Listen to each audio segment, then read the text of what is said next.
되어 있으니까요. 이번 기회에 모두 놓치지 마시고 원하시는 상품 80% 정도 추가해서 모두 다 돌아가면서 채널로 이용해 주시기 바랍니다. 안녕하세요. 그렇다면 이거 진짜 명백하게 살인 용도가 있는 내고 보통의 이제 정신을 가진 사람이라고 보통 얘기를 하잖아요. 나잘 모릅니다. 형이 되게 형사들이 이게 본거 장면이군요. 일단 자기한테 피해 준 사람들을 그런 한번 꺼지는 어떻게 해결을 했느냐 이렇게 보면 서울에서 고시원들 있죠. 여러 군데를 가명으로 등록을 해서 돌아다니면서 수식을 해결해서 갔을 거라고 알려드려요. 근데 어땠어요? 갑자기 팔을 휘둘러가지고 제가 좀 당황스럽긴 했는데 회사가야 당연히 해야 될 일을 한 거예요. 아니 칼같은 거 이렇게 흔드는 영화가 아니고 이제까지 살아오면서 팔을 저렇게까지 휘두르면서 저하는 사람 별로 없었는데요. 아니, 저항할 때 그 칼이 지금 나오는 한 30cm 되는 뭐 칼이 다 이렇게 한데 칼이 되게 길었어요?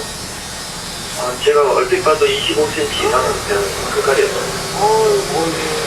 아니 그 검도 이제 김일성이 어떤 상황이었어요? 뭐 어떤 상황이었을까? 아니면 그냥 침착하게 그냥 딱 이해를 하려고 막 이런 상황이었습니까?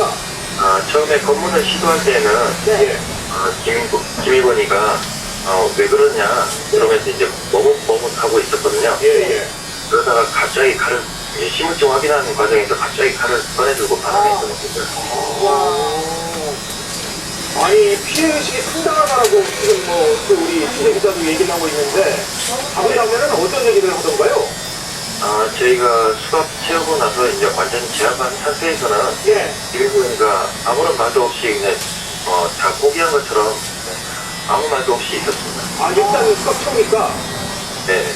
아니 그 주변에 있는 시민들 지금도 아주 용감하게 도와주려고 들었어요. 체포하는 과정에서 사실 칼을 휘두르고 하는 아주 위험한 상황에서도 그렇게 들어서 부경사님도 같이 이제 저는 수행한다고도 얘기했고 시민분들 옆에서 같이 거주던 시민분들도 뭐 보상문을 받겠다라고 해서 용감한 시민들이다라는 생각이 들더라고요. 네네 맞습니다. 도와주신 시민들 참 고마웠고요. 오늘 이따가 또 뵙기로 했는데 참 고마웠습니다. 이따 뵙기로 했어요 그 시민들을? 예. 일단 그때 하신 거는 축하드립니다. 용감한 일을 좀 하셨는데 아니 그 김일권이 전혀 배신을 못 느끼고 있나요? 저희가 체포하는 과정에서 전혀 죄의식 같은 건 저희가 나중에 수사 과정에서 하고 있기 때문에 그건 저희가 저는 잘 모르겠습니다. 아니 그 체포할 때 보면 이 흉기가 하나가 아니라 뭐 주먹 쪽에서 뭐 두세 개가 나왔다 이런 얘기들이 있는데 그리고 주머니에서 뭐 탈생구 명장까지도 나왔다고 들었어요. 그러니까 보셨을 때는 당시에는 어땠습니까? 당시에는 이제 제압하는 과정에서 이제 흉기 같은 것만 그게 먼저여가지고 흉기 먼저 압수하다 보니까 메모지는 제가 보는 기억이 없습니다. 그렇군요.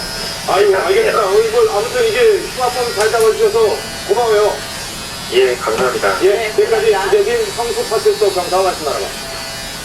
자, 이 기자. 근데 이 시민 내부로 사실은 결국은 이게 포착이 된 거잖아요. 근데 당시에 이게 몰랐다면서요. 이 김일권인지 아닌지. 사실 제가 봐도 현상 수건 그 사진관이나 CCTV하고 너무 달라요. 그렇죠. 우리가 그 현상 씨가 공개시켜준 굉장히 깔끔한 말씀이잖아요.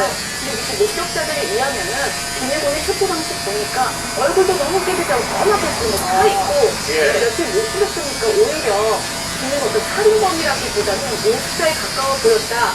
그 동물병원에서도 신고를 한 게 이게 일본에서 신고를 한 게 아니라 흉기 난동을 버리니까 일단 무서우니까 신고를 했는데 뭐 나중에 보니까 일단 그 아까 뭐 강사님 같은 경우도 뭐 나중에 좀 다른 데서 나온 거 보니까 일단 뭐 김일권 같은 경우에 속 당해져 있었잖아요. 혹시 걸음걸이가 조금 이렇게 좀 이상했나 보죠. 그리고 이전에 CCTV 같은 것도 통해서 그 사람이 걸음걸이인지 그렇게 보여줬었는데 그런 걸음걸이를 보면서 그 사람이 김일권 맞는 것 같다. 그리고 이제 다른 이제 그 지구대 파출소 사람들도 같이 보면서 사진으로 확인해서 저 사람인 것 같다 이렇게 했었는데 근데 맞습니다. 뭐 보니까 뭐 실제 공개했을 사진과는 굉장히 달라서 사람들도 약간 의심할 정도로 많이 어렵어요. 김일권이 입고 있던 흰색 셔츠에다가 청록색 바지였는데 이 바지에 핏방울이 그대로 묻은 채로 있었다. 이런 얘기가 그렇죠. 그러니까 그 핏방울이 묻었다라는 얘기를 보면서 체포 당시에 솔직히 칼을 휘두르면서 경사선이 하나 들었었거든요. 그래서 거기서 묻은 건지 아니면 여기저기 들어다니다가 본인이 뭐 제대로 못하고 이러니까 어떻게 그렇게 해서 피가 난 건지 아직 그런 건 많이 안 났는데 칼을 했을 때 그때 당시 피가 나게 벌어진 거예요. 그런데 상위 같은 경우는 오분이 그거 있었는데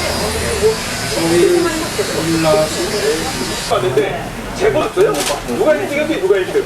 유학으로 전용기까지 판. 아 이재용 회장이요? 부회장 같은 경우는 약간 예외인 것 같아요. 보시면은 이재용 그 부회장이 22.4%. 아, 야, 또 2위가 높네. 그렇죠. 2위가 정몽준 현재 중공업 전 회장인데 이 옆에서 9.6%면은 정말 1, 2 차이가 엄청 크잖아요. 그러네요. 12%포인트 이상 차이가 지금 나는 거예요. 그렇죠. 그리고 이재용 거의 회장 같은 그 경우에는 4개의 근무정 대표네 거의. 그렇게 높은 건가? 나도 해병이한테요, 뭐 이러니까요. 또 그런 부분이 작용했을 수도 있겠죠. 그런데 이제 약간 젊은 경영인의 이미지가 좀 많이 이렇게 알려진 것도 있고, 또 사실 우리가 재벌 이야기할 때 재벌 통수에 대해서 얼마나 많이 알고 있으니까 모르잖아요, 잘 관심도 모르죠. 별로 없고, 그러니까 어떻게 보면 언론에 좀 많이 나오는 사람 위주로 사람들이 인식을 하기 마련인데, 예. 뭐 그런 면에서 뭐 삼성 같은 경우는 좀 많이 나오니까, 뭐 이재용 부회장이 좀 그렇게 괜찮지 않을까. 근데 그런 식도 뭐 반응이 좀 이재용 것 같습니다. 부회장 여기 그걸 좀 이렇게 세대별로 보면 5, 60대가 제일 높잖아요. 5, 60대가 높고 새누리당 지지층에서 또 이재용 그래요? 부회장을 또 많이 뽑았대요. 이거 보면 약간 대통령 지지율 구도에서 겹치나요? 겹치는 것 같아요. 그런 부분이 없지않아 있습니다. 그래서 이제 이재용 부회장 같은 경우는 예. 좋은 선호도를 가지고 있는데 좋은 이미지를 가지고 네. 있는데 국감 두고서 되게 말이 많았잖아요. 뭐 예. 메르스 국감 때 네. 출석을 해야 하느니 말아야 하느니 그리고 뭐 이번에 뭐 삼성물산하고 뭐죠 그 제일모직 뭐 네. 합병하는 거에 대해서 뭐 보니까 이제 국민연금 그쪽이랑 뭐 이들이 만났던 것 같다 뭐 이제 그런 의혹이 좀 제기가 되면서 국감 출석하라는 요구가 많이 있는데 글쎄요. 예. 그런 이미지가 국감 출석으로 이어질 수 있을지가 근데 저는 일시적으로 평수 선언도만 했잖아요. 예. 근데 제가 보기엔 엄청 제가 보기엔 이게 만약 이부진 사장을 넣었으면 아니 왜 안 들어갔대요? 총수에서는 좀 불평되는 제외된 것 같아요. 근데 이부진 사장을 넣었으면 사실 인기 좋았겠죠. 5% 전지현과 함께. 그렇죠. 오히려 이재용 부회장보다 이보진 저기 사람 같은 경우는 훨씬 더 많이 예. 인기가 좀 언론에도 많이 맞아요. 나오고 그 패션 자체도 그 여성분들한테 아마 여성분들이 아마 시대가 좀 있을 거예요.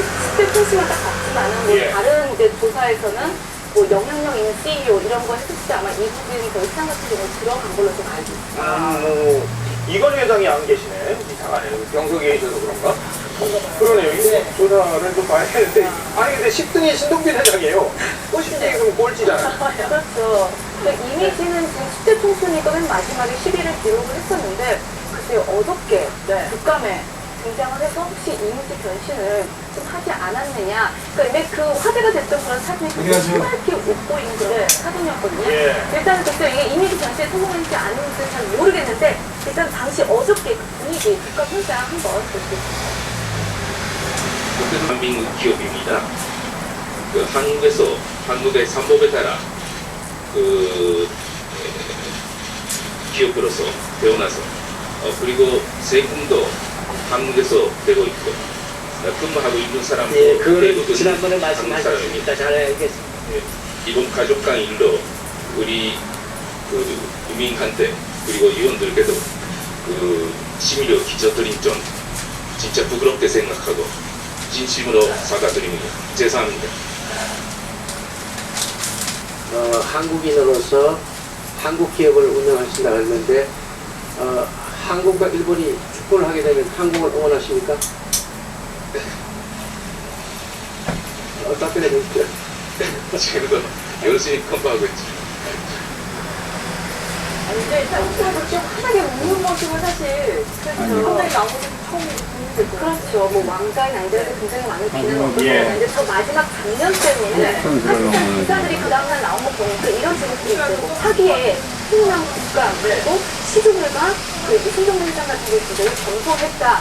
근데 이런批評이 좀 이어지고 예. 있는데 우리 분들 생각은 잘 똑같을까? 그때 의견이 분분합니다. 아 그래요? 왜냐면 신동문 회장이 그 웃는 모습은 좋았으면 모르겠지만 이게 약간 국감 자체가 진지하지 못하다라고 생각을 했기 때문에 신동문 회장 역시 그 이미지 변신을 성공하지 못했다라는 의견도 굉장히 많은데 댓글들을 좀 보니까 글쎄 뭐 물론 이미지 변신 성공이 될 수도 있는데 보니까 아무리 뭐래도 국회의원보다 좀 낫다.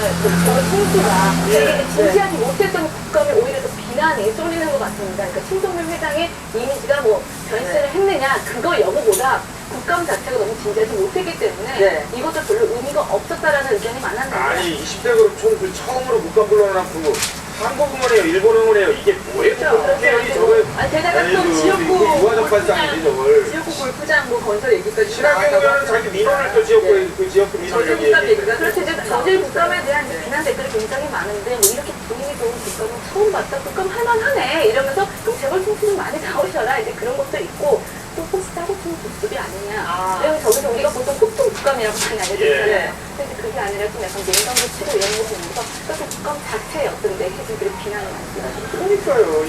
이렇게 국감할 거면 말했지.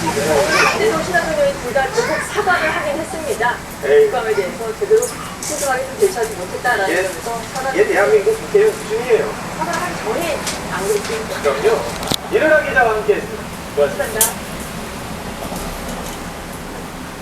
유럽에서 뛰고 있는 태국 선수들이 오늘 유로파 리그에서 펄펄 나갔습니다.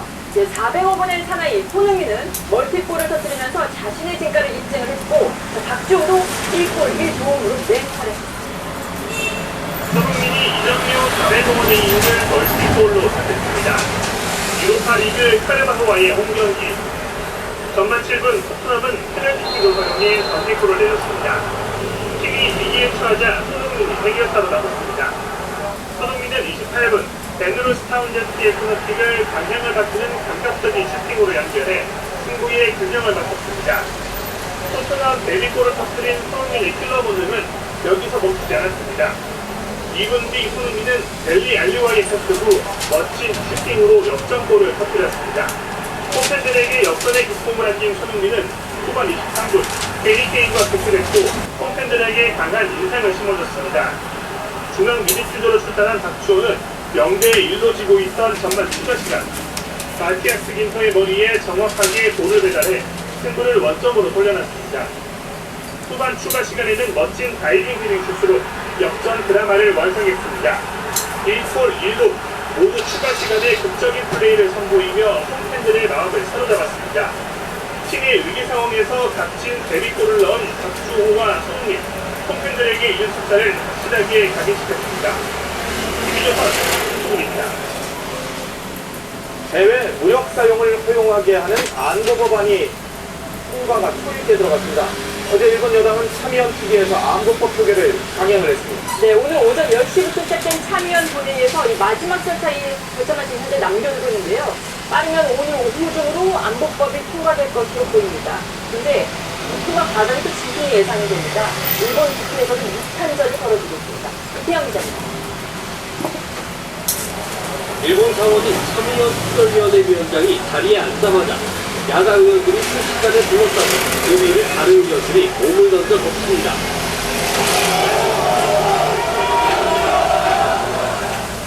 아베 신조 일본 총리는 야당 의원들에게 9시간 반 동안 국회에 감금되기도 했습니다.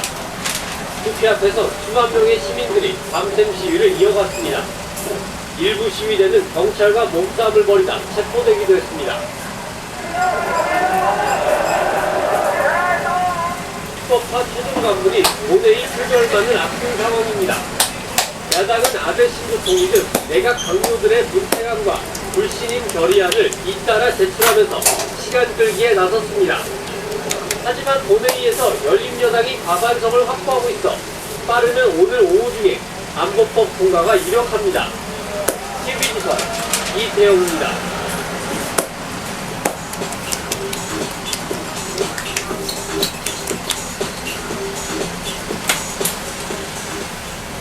한 주간의 핵심 이슈를 콕콕 짚어드리는 이승철 리더십입니다. 네, 태양의 시사평론가, 하재경 문화평론가, 임반달 변호사 세 분 나오셨습니다. 이게 주는 거예요? 그렇겠죠? 오. 주문하고 햄버거를 배달한다는 것 자체가 이게 특별한 날이어서가 아니라 예. 20일 날 이제 프로모션인데요. 웹사이트나 모바일 앱으로 시켜야 돼요. 아, 그러니까 전화하면 안 되죠? 요즘에 이 스마트폰 경쟁이기 때문에 18일 오늘이죠. 예. 롯데리아는 오늘 네. 모바일 앱 다운로드 100만 건 기념 예. 여기도 오늘 하십니다. 아, 오늘 롯데리아에 오늘 롯데리아 베리버거라고 하는 거를 예. 해가지고 맥도날드는 이제 20일 일요일 날 이 주문 배달을 한 경우에 하나를 진행을 했습니다. 버거킹이랑 근데 배달은 상당히 요런 배송을 그러면 갑자기 배달이 오니까 산에 여기는 산에 그리고 또 이제 산 골짜 이런 데 보면